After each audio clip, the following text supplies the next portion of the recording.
Hello दोस्तों, नमस्कार। बात कर लेते हैं आज के दिन भर की सारी बड़ी खबरों की, जहां सबसे पहले आपको बताएंगे दोस्तों, जो भारतीय चाह रहे थे वही हुआ। प्रधानमंत्री नरेंद्र मोदी जी फ्रांस के G7 में पहुंचते ही ठीक डोनाल्ड ट्रंप के बगल में बैठते ही दोस्तों भारतीय नाविकों की मौत पर डोनाल्ड ट्रंप को सुनाई खरी खोटी बताएंगे। G7 के मंच से पीएम मोदी जी ने उठाया भारतीय नाविकों की मौत का मुद्दा, बना दिया ट्रंप का मुंह। साथ में मोदी जी ने भारतीय विपक्षी पार्टियों को दिया करारा जवाब। बताएंगे इस मुद्दे पर क्या रहा ट्रंप का रिएक्शन दोस्तों। उधर कैसे ट्रंप और पीएम मोदी जी की हुई मुलाकात, और इस बार कैसे प्रधानमंत्री मोदी जी ने ट्रंप से मिलने से पहले से ही ट्रंप को मजा चखाने का प्लान ठान लिया था। खुद मोदी जी से मिलने के लिए ट्रंप को खड़ा होना पड़ गया दोस्तों, लेकिन फिर भी मोदी जी ने एक चीज ना करके अमेरिका को दिया बड़ा संदेश। बताएंगे क्या है वो चीज। साथ ही साथ सबसे बड़ी चौंकाने वाली खबर आपको बताएंगे। अब पीओके में पाकिस्तान के खिलाफ बगावत, भारत से ट्रेड का किया मांग। क्या है इसका मतलब दोस्तों। इतना ही नहीं, आपको बताएंगे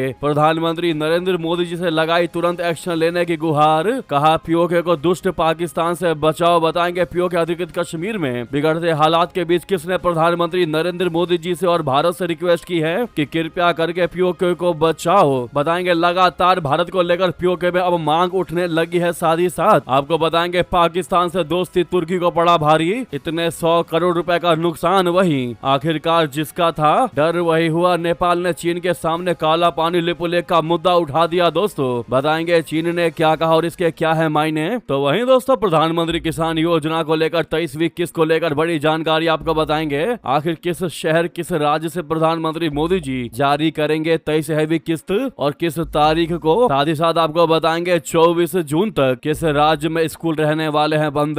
एक से एक बेहतरीन से बेहतरीन जानकारी आपको बताएंगे। बस आप वीडियो के अंत तक बने रहिएगा। और खबरों में आगे बढ़ने से पहले अगर आप भी मानते हैं कि जिस प्रकार से भारतीय नाविकों की मौत पर पीएम मोदी ने ट्रंप के सामने उठाया ये मुद्दा और जमकर ट्रंप को लगाई लताड़, मानते हैं कि सिर्फ भारत देश ही ऐसा कर सकता है, क्योंकि भारत कभी भी किसी के लूम लपेटे में नहीं रहता। भारत स्वतंत्र देश और भारत किसी की चापलूसी नहीं करता और इसीलिए बोलने का अधिकार, बोलने का हक रखता है। तो सबसे पहले इस वीडियो को लाइक कर दीजिएगा। लाइक करके चैनल को सब्सक्राइब करके बेल आइकन दबा के कमेंट में जय हिंद कहना बिल्कुल मत भूलिएगा दोस्तों। अब बात करते हैं पहली सबसे बड़ी खबर की, जहां प्रधानमंत्री नरेंद्र मोदी जी ने G7 शिखर सम्मेलन के दौरान अमेरिकी हमले में भारतीय नाविकों की मौत का मुद्दा उठाया। सबसे बड़ी बात, उन्होंने अमेरिकी राष्ट्रपति ट्रंप समेत दुनिया भर के वैश्विक नेताओं की मौजूदगी में भारतीय नाविकों की मौत का जिक्र कर उनकी सुरक्षा की मांग कर डाली दोस्तों। और डोनाल्ड ट्रंप को सामने बैठाकर उनकी बखियां उधेड़ दी। बता दें प्रधानमंत्री मोदी जी ने कहा कि दुनिया भर में चल रहे तनावों और युद्ध का स्थायी समाधान डायलॉग, डिप्लोमेसी और अंतर्राष्ट्रीय सहयोग से ही संभव है। मोदी जी ने यह भी कहा कि मध्य पूर्व संघर्ष में कई भारतीयों ने अपनी जानें गंवाई हैं। उन्होंने ग्लोबल मैरीटाइम ट्रेड में अहम भूमिका निभाने वाले नाविकों की सुरक्षा की मांग कर दी, ताकि वो बिना भय के अपना काम कर सके। जी हां दोस्तों, प्रधानमंत्री मोदी जी ने G7 शिखर सम्मेलन के आउटरीच सेशन के दौरान कहा कि अंतर्राष्ट्रीय साझेदारियां और वैश्विक एकजुटता तभी सार्थक बन सकती है जब हम साझा चुनौतियों का मिलकर समाधान करें। भारत का दृढ़ विश्वास है कि विश्व के विभिन्न हिस्सों में चल रहे तनावों और युद्धों का परमानेंट समाधान डायलॉग, डिप्लोमेसी और अंतर्राष्ट्रीय सहयोग के मार्ग से ही संभव है। हम पश्चिम एशिया में शांति प्रयासों में हुई प्रगति का स्वागत करते हैं। मोदी जी ने आगे कहा कि इस संघर्ष से पश्चिम एशिया में हमारे मित्र देशों को जान माल का नुकसान झेलना पड़ा है। हॉर्मुज स्ट्रेट में मैरीटाइम ट्रेड में आई बाधा के कारण पूरे विश्व की अर्थव्यवस्था को नुकसान पहुंचा है। भारत के कई नागरिकों को जानें गंवानी पड़ी। ग्लोबल मैरीटाइम ट्रेड के माध्यम से सभी देशों को आपस में जोड़ने वाले नाविकों की सुरक्षा हमारा दायित्व है। हमें यह सुनिश्चित करना होगा कि समुद्री मार्ग सुरक्षित रहे और सी फेयरर्स यानी नाविक बिना किसी भय के अपना कार्य कर सकें। उन्होंने क्लियरली बता दिया कि भारत ने सदैव मानवता पहले के सिद्धांत पर कार्य किया है। हमारी विकास साझेदारियां भी इसी भावना को प्रतिबिंबित करती है। हमारे प्रयास पार्टनर देशों में क्षमता निर्माण और कौशल विकास पर केंद्रित रहते हैं। उन्होंने कहा कि भारत संकट के समय में फर्स्ट रिस्पॉन्डर के रूप में सभी देशों की सहायता करना अपना दायित्व समझता है। कोविड महामारी के दौरान भारत ने 150 से अधिक देशों को दवाइयां और वैक्सीन उपलब्ध करवाई। श्रीलंका में तूफान हो, अफगानिस्तान में भूकंप हो, मोजाम्बिक में बाढ़ हो या फिर क्यूबा और जमैका में हरिकेन हो, भारत ने सदैव मानवता पहले के सिद्धांत पर कार्य किया है और यही नीति हर देश को अपनानी चाहिए। ये बात प्रधानमंत्री मोदी जी ने ट्रंप के साथ साथ बाकी राष्ट्राध्यक्षों को सुनाई है और बता दिया है कि डोनाल्ड ट्रंप कैसे दुनिया से अलग चलने का प्रयत्न कर रहे हैं, जो कि बिल्कुल भी बर्दाश्त नहीं किया जाएगा। जी हाँ दोस्तों, जैसा कि भारतीय लोगों की मौत के बाद अमेरिका के विदेश मंत्री मार्को रूबियो ने भारत को अकड़ दिखाने का प्रयास किया और कहा कि जो भी हमारे बनाए नियम को तोड़ेगा, जो भी नाकाबंदी को तोड़ेगा, हम उसका यही हश्र करेंगे और इसीलिए हमने इन जहाजों को उड़ाया है। भारतीय लोगों की मौत पर दुख जताने के बजाय दोस्तों उसने भारत को अकड़ दिखाने का प्रयास किया। वहीं अब प्रधानमंत्री नरेंद्र मोदी ने ट्रंप को बैठाकर जो बातें कही है, कहीं ना कहीं अब ट्रंप को यह रियलाइज जरूर हो जाएगा कि भारत भी छोड़ने वाला नहीं है। और उससे भी बड़ी बात दोस्तों, भारत का विपक्ष जो लगातार मोदी सरकार को घेरने का प्रयास कर रहा था, वो लगातार कह रहा था कि क्या पीएम मोदी इतनी हिम्मत कर पाएंगे कि वो ट्रंप के सामने भारतीयों की मौत का मुद्दा उठा सके। तो आपके सामने है दोस्तों, प्रधानमंत्री मोदी ने ट्रंप के सामने यह मुद्दा भी उठाया और विपक्ष को करारा जवाब भी दिया, जो हर मुद्दे में हर समय हर क्षण नए नए पॉइंट ढूंढते हैं भारत की मोदी सरकार को घेरने का। इस पर आपकी निजी राय तो बनती है दोस्तों, क्या कहना चाहते हैं आप लोग जरूर कमेंट करके बताइएगा। ट्रंप को करारा जवाब देने के लिए एक लाइक तो बनता है, सामने लाइक का बटन अभी तक लाइक नहीं किया तो एक सेकंड भी नहीं लगना, इस लाइक के बटन को जरूर दबा दीजिएगा दोस्तों। आपको बता दें, सिर्फ इतनी सी ही बात नहीं है कि प्रधानमंत्री मोदी जी ने नाविकों की मौत का मुद्दा उठाया, यहाँ तक कि दोस्तों ट्रंप से जब पहली बार फर्स्ट मुलाकात हुई फ्रांस में, तो वो गर्मजोशी भी नहीं देखने को मिली प्रधानमंत्री मोदी जी ने। वो गर्मजोशी बिल्कुल भी नहीं दिखाई ट्रंप से मिलने के लिए, जो कि बहुत बड़ा संदेश दिया है अमेरिका को।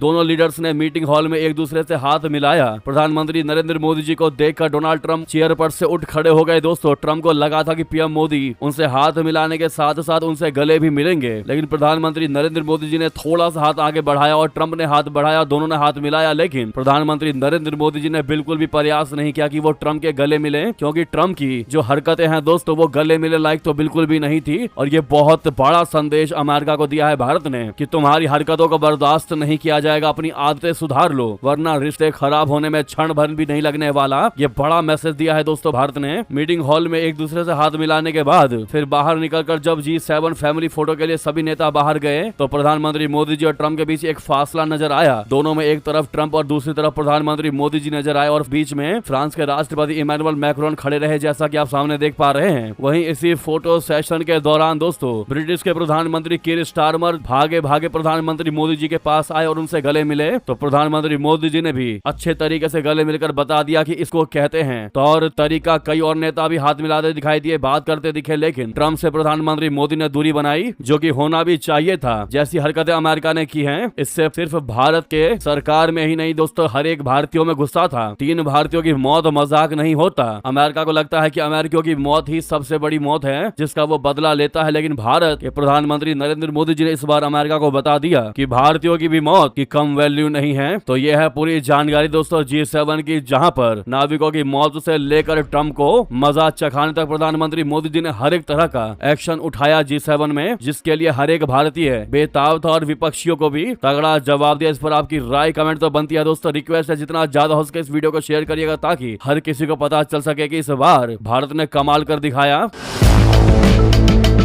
वहीं अगर अलग बात करें G7 की, तो फ्रांस के एवियन में आयोजित G7 समिट के दौरान प्रधानमंत्री नरेंद्र मोदी जी ने दुनिया के कई बड़े नेताओं से मुलाकात कर भारत के वैश्विक रिश्तों को और मजबूत करने की दिशा में अहम बातचीत की, जिसमें कनाडा, UAE, ब्रिटेन, जापान, मिस्र, केन्या और दक्षिण कोरिया के नेताओं के साथ बैठकों में व्यापार, निवेश, टेक्नोलॉजी, रणनीतिक सहयोग और लोगों के बीच संबंधों को बढ़ाने पर चर्चा हुई दोस्तों। पीएम मोदी ने कहा कि भारत जो है वो सभी साझेदार देशों के साथ आपसी भरोसे और साझा विकास के आधार पर रिश्तों को नई ऊंचाई देने के लिए प्रतिबद्ध है। वहीं अगर बात कनाडा और भारत के रिश्तों को लेकर, तो वहीं ट्रूडो के दौर में भारत और कनाडा के बीच पैदा हुई कड़वाहट कार्नी के दौर में धीरे धीरे दूर हो रही है। कनाडा के प्रधानमंत्री मार्क कार्नी कई मौकों पर भारत के साथ रिश्ते सुधारने की कोशिश करते दिखाई दे चुके हैं। वहीं अब G7 में भी प्रधानमंत्री नरेंद्र मोदी ने मार्क कार्नी भारत कनाडा द्विपक्षीय संबंधों को नेक्स्ट लेवल पर ले जाने के लिए मिले। दोनों ने समिट से अलग एक हाई प्रोफाइल बैठक की है। ट्रेड, एनर्जी और टेक्नोलॉजी से जुड़े इस महामंथन के दौरान पीएम मोदी ने कार्नी के कनाडा आने के न्योते को भी स्वीकार कर लिया है। प्रधानमंत्री मोदी ने कनाडाई पीएम मार्क कार्नी से बातचीत में कहा कि मुझे बेहद खुशी है कि हमारी पहली मुलाकात G7 में हुई थी और आज हम 1 साल बाद फिर G7 में ही मिल रहे हैं। हम अब तक 4 बार मिल चुके हैं। हम अपने द्विपक्षीय संबंधों और अंतर्राष्ट्रीय घटनाक्रमों पर खुलकर बातचीत कर रहे हैं और सच्चे दोस्त के रूप में महत्वपूर्ण प्रगति कर रहे हैं। इस महाबैठक में सबसे बड़ा दाव दोनों देशों के बीच होने वाले मुक्त व्यापार समझौते यानी FTA को लेकर खेला गया है। पीएम मोदी ने उत्सुकता जाहिर करते हुए कनाडाई पीएम से कहा कि आपने मुझे कनाडा आने का जो निमंत्रण दिया है उसके लिए धन्यवाद। मैं पूरा प्रयास करूंगा कि इसी वर्ष कनाडा के दौरे पर आऊं। मेरी कोशिश रहेगी कि मेरे कनाडा पहुंचने से पहले ही इस ऐतिहासिक व्यापार समझौते को अंतिम रूप दे दिया जाए। यह क्लियरली बात दोस्तों मार्क कार्नी से पीएम मोदी ने कह दिया, जिससे अब एक चीज तो होगा कि मार्क कार्नी इस बात पर जोर देकर के इस एफटीए के डील को मोदी जी के यात्रा से पहले ही करने का प्रयास करेंगे। तो वहीं दोस्तों इस G7 में मेलोनी ने प्रधानमंत्री मोदी जी से भी की मुलाकात। मेलोनी ने कहा कि हम इंस्टाग्राम पर सबसे फेमस है मोदी जी। यहाँ जब नेता समिट में पारंपरिक ग्रुप फोटो के लिए इकट्ठा हुए तो मेलोनी और पीएम मोदी एक दूसरे का गर्मजोशी से अभिवादन करते दिखाई दिए। मेलोनी को प्रधानमंत्री मोदी जी से यह कहते हुए सुना गया कि आपसे दोबारा मिलकर मुझे अच्छा लगा। सोशल मीडिया पर चले मेलोडी ट्रेंड का जिक्र करते हुए पीएम मोदी ने इंस्टाग्राम पर उनकी लोकप्रियता की ओर इशारा किया तो मेलोनी ने तुरंत मजेदार जवाब दिया, कहा हाँ हम इंस्टाग्राम पर सबसे ज्यादा मशहूर हैं। तो वहीं अब बात करते हैं ट्रंप का दूसरे देशों के साथ रिश्तों को लेकर, जहां पर इस मीटिंग में G7 में ट्रंप ने जेलेंस्की को नजरअंदाज कर दिया। दोस्तों सामने दिखे जेलेंस्की, लेकिन तब भी ट्रंप ने अपना मुंह घुमा लिया। व्हाइट हाउस में जो तकरार हुई वो आज तक दिखाई दे रही है। वायरल वीडियो में ट्रंप अन्य नेताओं से मुलाकात और हाथ मिलाते नजर आते हैं, लेकिन जेलेंस्की से ना तो उन्होंने हाथ मिलाया और ना ही कोई खास बातचीत की। ये घटना ऐसे समय हुई है जब दोनों नेताओं के बीच व्हाइट हाउस में हुई तीखी बहस और तकरार को लेकर पहले भी चर्चा हो चुकी है। दरअसल ट्रंप और जेलेंस्की के संबंध पहले भी तनावपूर्ण रहे हैं। इसी साल व्हाइट हाउस में हुई एक बैठक के दौरान दोनों नेताओं के बीच तीखी बहस हुई थी, जिसकी काफी चर्चा हुई थी। वहीं आपको बता दें ईरान ने परमाणु बम बनाने की कोशिश की तो कयामत ढा देंगे। ट्रंप ने ईरान और इजराइल दोनों को दी बड़ी चेतावनी। दोस्तों G7 शिखर सम्मेलन के दौरान अमेरिकी राष्ट्रपति ट्रंप ने इजराइल और ईरान को जमकर खरी खोटी सुनाई। उन्होंने दो टूक शब्दों में कहा है कि ईरान डील में साफ हो गया है कि तेहरान के पास परमाणु हथियार नहीं होगा। इसके अलावा उन्होंने इजराइल को भी नसीहत दी। ट्रंप ने कहा कि हर बार हमले में किसी अपार्टमेंट बिल्डिंग को गिराने की आवश्यकता नहीं है। उन्होंने यहाँ तक कह दिया कि अमेरिका के बिना इजराइल का अस्तित्व ही नहीं होता। ट्रंप ने यह भी कहा कि उसके बिना इजराइल नहीं होता, क्योंकि दूसरा कोई अमेरिकी राष्ट्रपति वो सब करने को तैयार नहीं था जो उन्होंने किया। वहीं G7 समिट के दौरान पत्रकारों से बात करते हुए ट्रंप ने कहा कि मेरे लिए सबसे अहम बात यह है कि ईरान के पास कभी परमाणु हथियार ना हो, और ये बात साफ साफ कही गई है। ट्रंप ने आगे कहा है कि अगर इस्लामिक रिपब्लिक परमाणु हथियार हासिल करने का प्रयत्न करता है तो उस पर आफत टूट पड़ेगी। ट्रंप ने लेबनान में इजरायली सैन्य कार्रवाई की आलोचना करते हुए कहा कि वो हिजबुल्लाह से बहुत लंबे समय से लड़ रहा है और बहुत से लोग मारे जा रहे हैं। इजराइल को लेकर ट्रंप ने क्लियरली कहा है कि इजराइल का जो अस्तित्व है और उसकी जो सुरक्षा है उसमें अमेरिका की भूमिका निर्णायक रही है। उनके नेतृत्व के बिना इजराइल की स्थिति कमजोर हो सकती थी और आज इजराइल का अस्तित्व भी नहीं बचता, क्योंकि अन्य कोई राष्ट्रपति वो कदम उठाने को तैयार नहीं था जो हमने उठाए हैं। ये बड़ी धमकी और बड़ी बात इजराइल को लेकर ट्रंप ने कही। दोस्तों वहीं ईरान ने भी अमेरिका को दो टूक सुनाया, कहा सिर्फ युद्ध रोकना काफी नहीं है, लेबनान से इजरायली कब्जे हटाने की भी चेतावनी दे दी अमेरिका को। जी हाँ, ईरान के विदेश मंत्री अब्बास अरागची ने मंगलवार को कहा कि ईरान और इजराइल के बीच युद्ध की समाप्ति का मतलब केवल सैन्य संघर्ष का रुकना नहीं है, बल्कि दक्षिणी लेबनान में इजरायली सैन्य उपस्थिति और कब्जे का अंत भी होना चाहिए। ईरानी सरकारी टेलीविजन के मुताबिक अरागची ने विदेशी राजनयिकों के साथ बातचीत के दौरान ये टिप्पणी की है। हालांकि उनके बयान का वीडियो प्रसारित नहीं किया गया, बल्कि इसे स्क्रीन पर लिखित संदेश के रूप में दिखाया गया। तो यह है G7 से सारे अपडेट्स जो हमने आपको बताए। आप अपनी राय देना मत भूलिएगा दोस्तों, लेकिन कमेंट में मेरा भारत महान कह दीजिएगा। नेक्स्ट खबर की बात करते हैं, जहां सबसे बड़ी और चौंका देने वाली अपडेट आपको बता दें।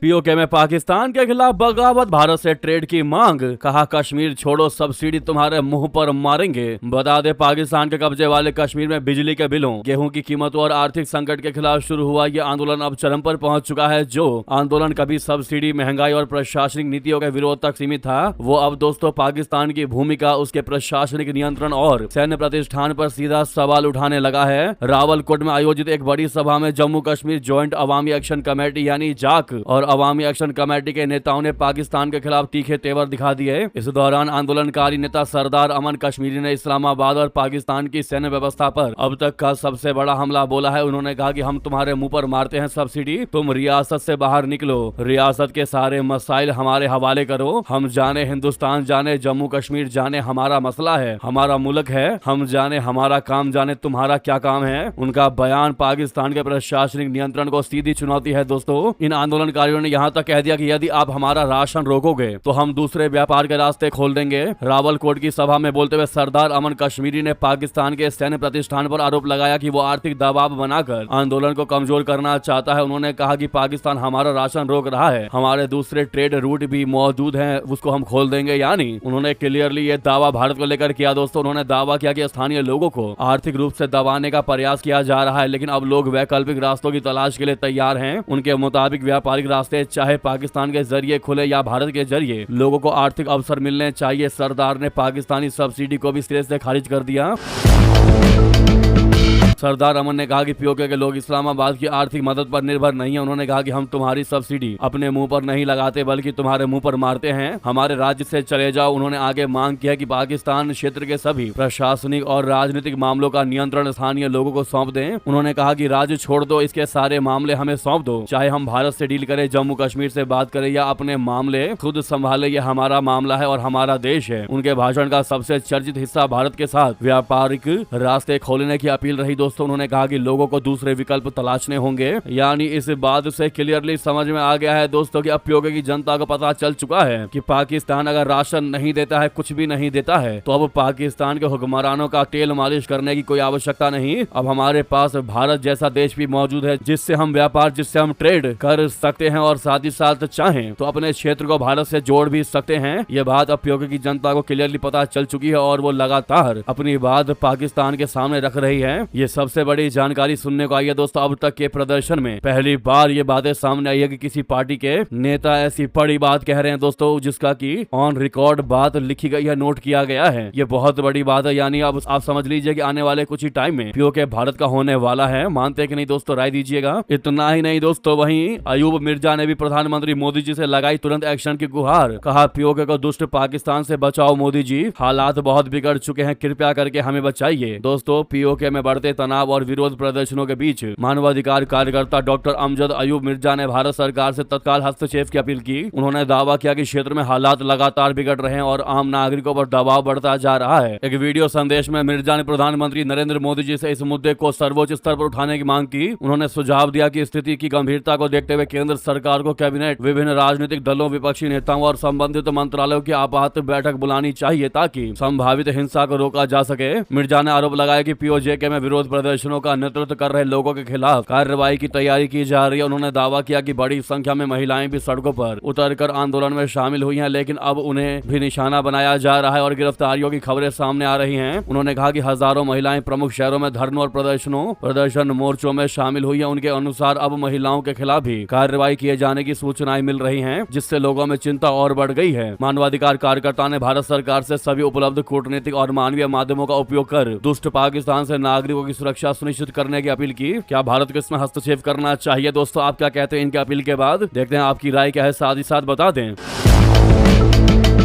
कैसे पाकिस्तान से दोस्ती तुर्की को पड़ी भारी, जिसका अब जाकर हुआ है खुलासा। भारत के एक फैसले से डूब गए थे 4300 करोड़ रुपया। दोस्तों ऑपरेशन सिंदूर के दौरान पाकिस्तान के पक्ष में खड़े होने की कीमत तुर्की की सैलेबी एविएशन को चुकानी पड़ी थी। भारत से बाहर किए जाने के 1 साल बाद कंपनी ने पहली बार अपने नुकसान पर खुलकर बात की है। कंपनी का दावा है कि भारत की कार्रवाई से उसे एक दिन में ही अरबों रुपए का झटका लगा था। कंपनी की चेयरपर्सन कैनन सैली ओगलू का कहना है कि भारत सरकार द्वारा सिक्योरिटी क्लियरेंस रद्द किए जाने से उनकी कंपनी की $500 मिलियन यानी 4300 करोड़ की वैल्यू खत्म हो गई। ब्लूमबर्ग को दिए इंटरव्यू में उन्होंने कहा कि भारत में कंपनी ने साल 2000 से बहुत मेहनत के साथ मौजूदगी बनाई थी, जो कि सब बर्बाद हो गया। भारत और पाकिस्तान के बीच 4 दिन तक चले सैन्य टकराव के दौरान तुर्की खुलकर इस्लामाबाद के समर्थन में उतर आया था। ऑपरेशन सिंदूर के दौरान पाकिस्तान को हथियार, ड्रोन और सैन्य सहयोग मिलने की खबरों के बीच भारत में तुर्की और उसकी कंपनियों को लेकर लगातार सवाल उठने लगे थे। इसी पृष्ठभूमि में केंद्र सरकार ने मई 2025 में सैलेबी की भारतीय इकाई की सिक्योरिटी क्लियरेंस तत्काल प्रभाव से रद्द कर दी थी। दोस्तों जिसके बाद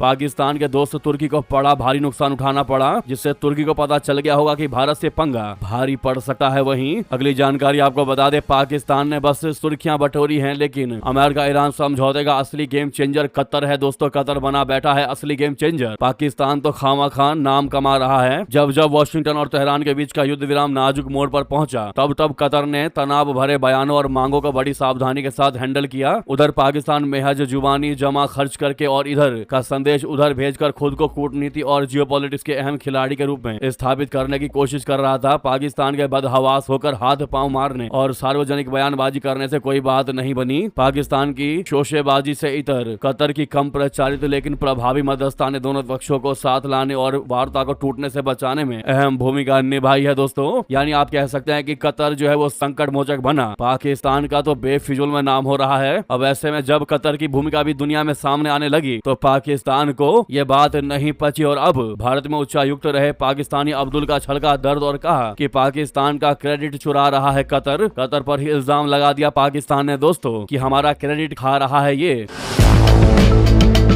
पाकिस्तान के पूर्व राजनयिक अब्दुल बासित ने अमेरिका ईरान शांति समझौते को लेकर कतर के खिलाफ कड़ी नाराजगी जताई। आरोप लगाया है कि अमेरिका ईरान समझौते में पूरा काम पाकिस्तान ने किया लेकिन क्रेडिट कतर चुरा रहा है। उन्होंने यहां तक कह दिया कि कतर अंतिम में इस डील में घुसा। बासित ने आशंका जताई कि कतर इसे इस्लामाबाद डिक्लेरेशन नाम रखने में अड़ंगा लगा सकता है, यानी कि कतर की तरक्की से अब इस मुद्दे पर होने वाले कतर के नाम पर अब पाकिस्तान कैसे जेलसी हो रहा है चल रहा है दोस्तों, आप उनके इस बयान से क्लियरली समझ पा रहे होंगे। वहीं आपको बता दें नेपाल ने आखिरकार चीन के सामने काला पानी लिपुलेख का मुद्दा उठा ही दिया। कहा भारत के साथ समझौता किस आधार पर। वही चीन ने क्या कहा आपको बता दें। नेपाल के विदेश मंत्री शिशिर खनाल ने बीजिंग में चीन के विदेश मंत्री वांग यी से मुलाकात के दौरान काला पानी लिपियाधुरा और लिपुलेख विवाद का मुद्दा उठाया। उन्होंने भारत और चीन के बीच लिपुलेख दर्रे के इस्तेमाल को लेकर हुए समझौते पर सवाल उठाते हुए पूछा कि यह व्यवस्था ये सिस्टम किस आधार पर बनाई गई और इसकी प्रकृति क्या है। इसके जवाब में वांग यी ने कहा कि यह मूल रूप से भारत और नेपाल के बीच का मामला है और इसका समाधान बातचीत से ही निकलेगा।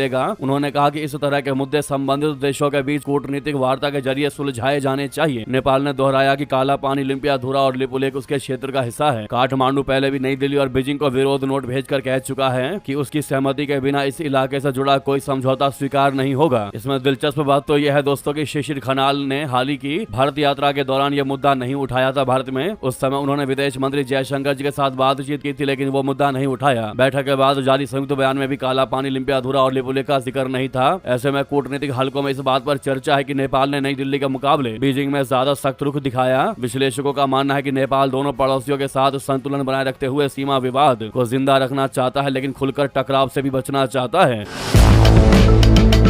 तो वहीं आपको बता दें फ्रांस में चल रही G7 की इधर बैठक उधर किस बात पर हो गई यूके रशिया में लड़ाई वो भी गोलीबारी। आपको बता दें एक तरफ मिडल ईस्ट का मुद्दा एक अंतरिम समझौते तक पहुंचा है तो दूसरी तरफ रूस के वॉरशिप ने चैनल में ब्रिटिश यॉट पर हमला किया है। ये गोलीबारी चेतावनी के रूप में दागी गई है। ऐसे में ब्रिटिश रक्षा मंत्रालय चैनल में हुई घटना की जाँच कर रहा है। रक्षा विभाग के सूत्र ने न्यूज एजेंसी AFP को बताया है कि यॉट ने सूचना दी है कि रूसी वॉरशिप ने एक वार्निंग फायरिंग की। घटना ऑयल ऑफ वाइट के साउथ में 20 नॉटिकल मील दूर हुई है। हालांकि घटना ब्रिटेन के वाटर एरिया से बाहर हुई है। घटना यूके कमांडो की तरफ से चैनल में कुछ रोज पहले रशिया के शैडो फ्लीट के एक संदिग्ध जहाज को रोकने और उस पर चढ़ने के कुछ दिनों बाद हुई है। यह यूके की तरफ से किया गया पहला ऑपरेशन था दोस्तों। उधर बता दें इजराइल से फलस्तीन पहुंचे भारतीयों को लगा तगड़ा झटका। बॉर्डर पार करते ही बदल गई पूरी दुनिया। साइन बोर्ड ने उड़ा दिए होश। दोस्तों इजराइल और फलस्तीन के बीच जारी लंबे संघर्ष और तनाव के बीच एक भारतीय ट्रैवल ब्लॉगर का अनुभव सोशल मीडिया पर चर्चा का विषय बन गया। भारतीय कंटेंट क्रिएटर विष्णु साहा ने इजराइल से फलस्तीन की यात्रा के दौरान जो देखा उसे अपने यूट्यूब चैनल वॉन्डरिंग मैनेक पर साझा किया। विष्णु बताते हैं कि जैसे ही उन्होंने इजराइल से फलस्तीन की सीमा की ओर बढ़ना शुरू किया सबसे पहले एक लाल रंग का चेतावनी बोर्ड नजर आया। बोर्ड पर लिखा था कि इजरायली नागरिक इस सड़क पर आगे ना जाए क्योंकि यह फलस्तीनी क्षेत्र की ओर जाती है। और यह संदेश देखकर वो खुद भी कुछ देर के लिए असहज और सतर्क हो गए। वहीं आपको बता दें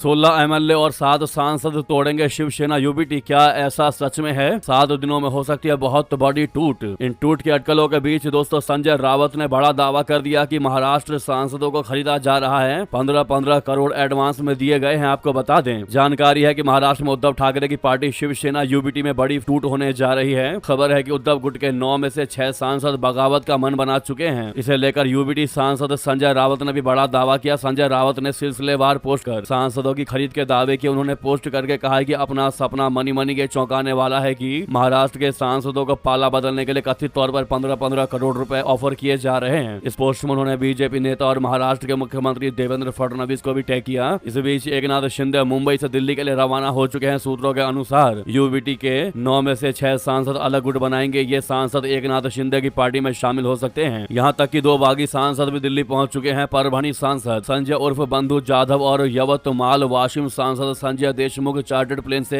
दिल्ली के लिए रवाना हो चुके हैं। सूत्रों के अनुसार उद्धव ठाकरे गुट के सांसद बुधवार सुबह दिल्ली में श्रीकांत शिंदे के आवास पर बैठक कर सकते हैं। इस बैठक में महाराष्ट्र के उप मुख्यमंत्री एकनाथ शिंदे और बाकियों के भी मौजूद रहने की संभावना है। तो वहीं आपको बता दें 20 जून को प्रधानमंत्री नरेंद्र मोदी जी किस शहर से जारी करेंगे 23वीं किस्त का पैसा। क्या है पीएम किसान सम्मान निधि योजना को लेकर जुड़ी खबर। दोस्तों अगर आप भी प्रधानमंत्री किसान सम्मान निधि योजना से जुड़े हैं तो आपका 23वीं किस्त का इंतजार खत्म हो चुका है क्योंकि 20 जून 2026 को 23वीं किस्त जारी की जाएगी। इस किस्त का लाभ योजना से जुड़े करोड़ों पात्र किसानों को मिलेगा। माना जा रहा है कि हर बार की तरह ही प्रधानमंत्री नरेंद्र मोदी जी ही 23वीं किस्त भी जारी करेंगे। लेकिन क्या आप जानते हैं कि वे इस किस्त को किस शहर से जारी करेंगे?